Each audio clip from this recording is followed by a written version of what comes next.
할렐루야. 6월 7일 토요일자 말씀의 실제입니다.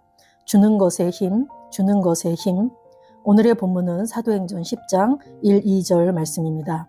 가이사라에 고넬료라는 사람이 있으니 이탈리아 부대라 하는 군대의 백부장이라. 그가 경건하여 온 지방과 더불어 하나님을 경외하며 백성을 많이 구제하고 하나님께 항상 기도하더니, 가이사라에 고넬료라는 사람이 있으니 이탈리아 부대라 하는 군대의 백부장이라. 그가 경건하여 온 지방과 더불어 하나님을 경외하며 백성을 많이 구제하고 하나님께 항상 기도하더니, 하나님은 분명히 이기심을 반대하십니다. 반대로 그분은 주는 자를 구원하고 축복하고 높이기 위한 기회를 활용하실 것입니다. 구원하다라는 단어에 주목하십시오. 주는 자, 즉 자유롭고 관대한 사람인 비그리스도인들도 하나님의 관심을 받으며 하나님은 그들을 구원하기를 원하십니다. 만일 하나님이 그들을 위해 기도하는 사람을 찾으신다면 그분은 그분의 합법적인 권리를 행사하여 그들을 구원으로 인도하실 것입니다. 사도행전 10장에 나오는 고넬료의 이야기는 이 진리를 아름답게 보여줍니다. 고넬료는 로마의 백부장이자 이방인이었고 유대인 공동체의 일원이 아니었습니다. 그러나 고넬료는 하나님을 경외하는 경건한 사람이었고 그의 관대함은 널리 알려져 있었습니다. 고넬료는 사람들을 구제하고 끊임없이 기도했습니다. 고넬료의 헌금과 기도는 주목받지 못한 것이 아니었습니다. 그것들은 하나님 앞에 기념물로 올라갔습니다. 고넬료의 관대함으로 인해 하나님께서는 천사를 보내셔서 고넬료에게 신성한 지시를 내리시고 베드로에게 구원의 메시지를 전하게 하셨습니다. 생각해 보십시오. 고넬료의 헌금으로 인해 천사가 나타났습니다. 하나님은 고넬료의 관대함으로 인해 고넬료와 그의 가족 그리고 그의 집안 전체를 위한 구원의 계획을 세우셨습니다. 베드로가 예수 그리스도에 대해 전파할 때 성령님이 그 자리에 있던 모든 사람에게 임하셨습니다. 그들은 방언으로 말하기 시작했고 하나님을 찬양했습니다. 이 순간은 초대교회에서 중요한 전환점이었으며 복음의 전 세계적인 비전을 집중 조명했습니다. 하나님은 인색함을 싫어하십니다. 인색함은 하나님의 본성과 반대되며 마귀의 본성을 반영합니다. 따라서 하나님은 인색한 사람을 볼 때마다 원수를 보십니다. 그러나 하나님은 주는 사람을 보실 때 그 사람 안에서 그분을 보시고 그 사람에게 사랑으로 끌리십니다. 고린도후서 9장 7절은 말합니다. 하나님은 즐거이 기쁘게 즉시 주는 자, 즉 주는 일에 마음을 두는 자를 사랑하십니다. 그분은 기뻐하시고 다른 어떤 것보다 귀하게 여기시며 그를 버리거나 그 없이 행하는 것을 원치 않으십니다. 이 말씀이 당신을 묘사하는 말씀이 되게 하십시오. 그러면 당신은 하나님의 사랑을 경험하며 압도될 것입니다. 아멘. 오늘은 사도행전 10장에 나오는 고넬료의 이야기를 통해서 어떻게 이방인 선교가 시작되었는지를 보는 그러한 시간을 가져보도록 하겠습니다. 이 고넬료는 이스라엘이 로마의 속국으로 있을 때 가이사라 그 지역에 백부장으로서 와 있던 이방인이었습니다. 그는 유대인이 아니었다라는 얘기죠. 그런데 이 고넬료가 하나님을 경외하고 또 경건한 사람이었고 백성들을 많이 구제하고 항상 기도했던 사람이라는 것을 하나님께서는 잊지 않으시고 그와 그의 가족을 구원하셔서 이제 이방 선교의 문이 열리는 것을 우리가 사도행전에서 볼 수 있습니다. 하나님은 사도 바울을 통해서 수리아 안디옥 지역에서부터 이방 선교의 역사를 펼쳐가셨고 또 베드로를 통해서는 예루살렘을 중심으로 유대인들이 예수 그리스도를 믿는 그리스도인들로 개종되도록 도왔던 이러한 사도들의 사역을 우리가 사도행전을 통해서 잘 볼 수 있습니다.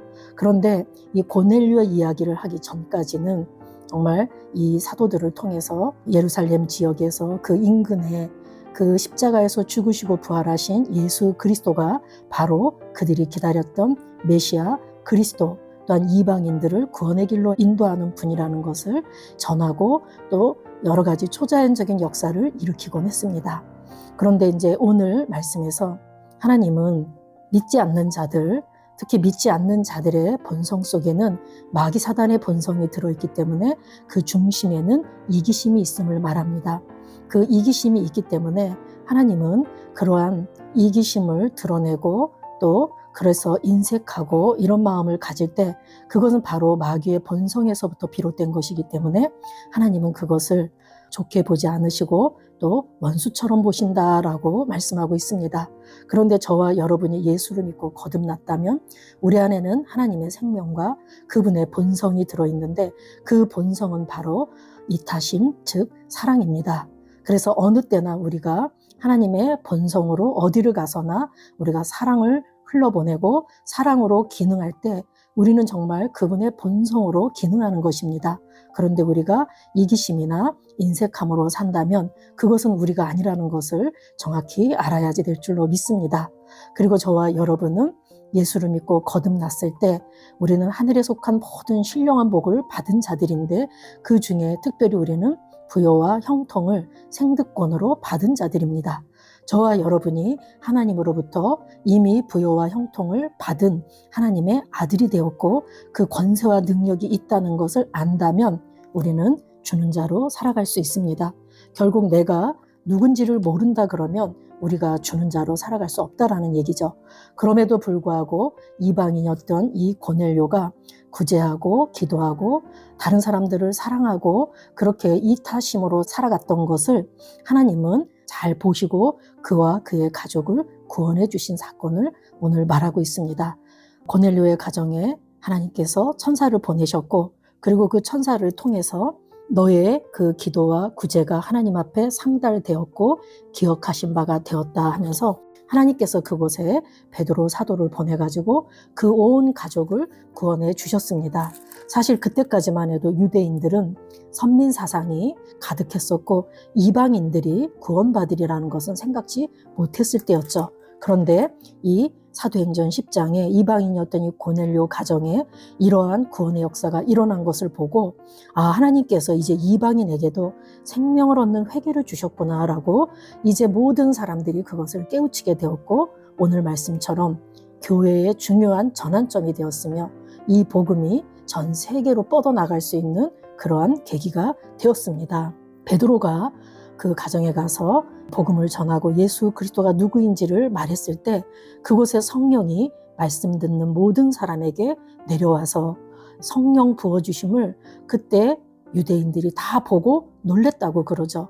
그들이 방언을 말하고 하나님 높이는 것을 들으면서 이방인들에게도 이제 우리가 받았던 그 생명을 얻는 회개를 통해서 저들을 구원하시는구나 라는 것을 알게 되어서 이제 이때부터 이방인들의 구원이 하나하나 이렇게 퍼져나가고 이루어졌음을 오늘 우리는 성경을 통해서 볼 수 있습니다.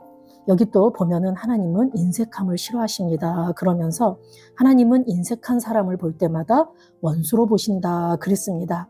그렇지만 하나님은 주는 사람을 보실 때 그 사람 안에서 그분을 보시고 그 사람에게 사랑으로 끌리십니다 그랬습니다. 고린도후서 9장 6절 7절 말씀에 이것이 곧 적게 심는 자는 적게 거두고 많이 심는 자는 많이 거둔다는 말이로다. 각각 그 마음에 정한 대로 할 것이요 인색함으로나 억지로 하지 말지니 하나님은 즐겨내는 자를 사랑하시느니라. 우리가 즐겨낼 때 그것은 바로 우리 안에 내가 누군지를 아는 거고 내가 정말 하나님께서 나를 부욕해 하셨고 나에게 이것들을 주셨다라는 걸 믿는다면 우리가 하나님 앞에 기쁘게 즐겁게 물질도 드릴 수 있고 구제도 할 수 있다라는 얘기죠. 그래서 하나님은 주는 사람을 보실 때 하나님은 그 사람 안에서 정말 하나님의 그 성품이 있기 때문에 하나님을 보시게 되고 그 사람에게 사랑으로 끌리신다라고 말씀합니다. 하나님은 주는 일에 마음 두는 자를 사랑하십니다. 그래서 저와 여러분은 내가 누군지를 알기 때문에 어느 때나 다른 사람들에게 사랑으로 다가갈 수 있고 주고 베풀고 나누며 그렇게 살아갈 수 있습니다. 히브리서 13장 16절 말씀에 오직 선을 행함과 서로 나누어 주기를 잊지 말라. 하나님은 이 같은 제사를 기뻐하시느니라. 우리가 선을 행하고 서로 나누어 줄 때 하나님은 그것을 정말 산 제물로 산 예배로 이렇게 받으시고 기뻐하신다라는 말씀이죠. 그리고 잠언 11장 24절 25절에도 흩어 구제하여도 더욱 부하게 되는 일이 있나니 과도히 아껴도 가난하게 될 뿐이니라. 구제를 좋아하는 자는 풍족하여질 것이요 남을 윤택하게 하는 자는 자기도 윤택하여 지리라. 아멘. 태어날 때 성품적으로 또는 그가 자라온 배경과 환경에서 주기를 좋아하는 사람들도 때로는 있습니다. 그런데 그런 사람조차도 하나님께서는 눈여겨보시고 그를 위해서 누군가가 기도한다면 하나님께서 그를 구원의 길로 인도하신다라는 그러한 뜻으로 우리가 오늘 이 고넬료 사건을 바라본다면 우리 주변에 믿지 않는 자들 중에 이렇게 선행을 하고 또 남을 도와주기를 잘하고 나눠주기를 잘하는 사람이 있다면 정말 저 사람은 하나님께서 구원하시겠구나 하는 마음으로 우리가 그들을 위해서 중보기도 하고 또 그들에게 복음을 전해서 정말 그런 선한 마음을 가진 자들 심령 속에 예수 그리스도가 심겨져서 그들이 정말 하나님의 자녀로 거듭나고 그들의 선행이 이제는 예수로 말미암아 더 빛나는 삶이 되도록 우리가 그렇게 이끌어야 될 줄로 믿습니다.